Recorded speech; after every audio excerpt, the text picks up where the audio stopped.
തൃശൂർ, പാലക്കാട് ജില്ലകളിൽ വീണ്ടും ഭൂചലനം. പുലർച്ചെ 3:56-നാണ് രണ്ട് ജില്ലകളിലെയും വിവിധ സ്ഥലങ്ങളിൽ ഭൂചലനം അനുഭവപ്പെട്ടത്. ശനിയാഴ്ച രാവിലെ ഭൂചലനം അനുഭവപ്പെട്ട പ്രദേശങ്ങളിൽ തന്നെയാണ് 24 മണിക്കൂർ തികയും മുമ്പേ വീണ്ടും ഭൂചലനം ഉണ്ടായത്.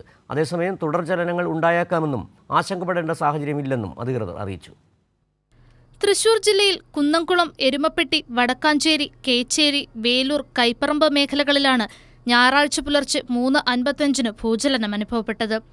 പാലക്കാട് ജില്ലയിലെ തൃത്താല, ആനക്കര, തിരുമിറ്റക്കോട് ഭാഗങ്ങളിലും ഇതേ സമയത്തു തന്നെ ഭൂചലനമുണ്ടായി.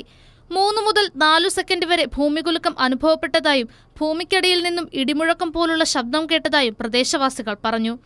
ശനിയാഴ്ച രാവിലെയുണ്ടായ ഭൂചലനത്തെ തുടർന്ന് കുന്നംകുളം അർത്താറ്റു മേഖലയിൽ പ്രകാശൻ എന്നയാളുടെ വീടിന് വിള്ളലുണ്ടായിരുന്നു. ഇന്നത്തെ ഭൂമികുലുക്കത്തിൽ വിള്ളലിന്റെ വ്യാപ്തി വർദ്ധിച്ചിട്ടുണ്ട്. ഭൂചലനത്തെ തുടർന്ന് ജനൽച്ചില്ല് ഇളകി വീണതായും വീട്ടുകാർ പറഞ്ഞു. ശനിയാഴ്ച രാവിലെ 8:15-നാണ് ഇതേ പ്രദേശങ്ങളിൽ ഭൂചലനമുണ്ടായത്.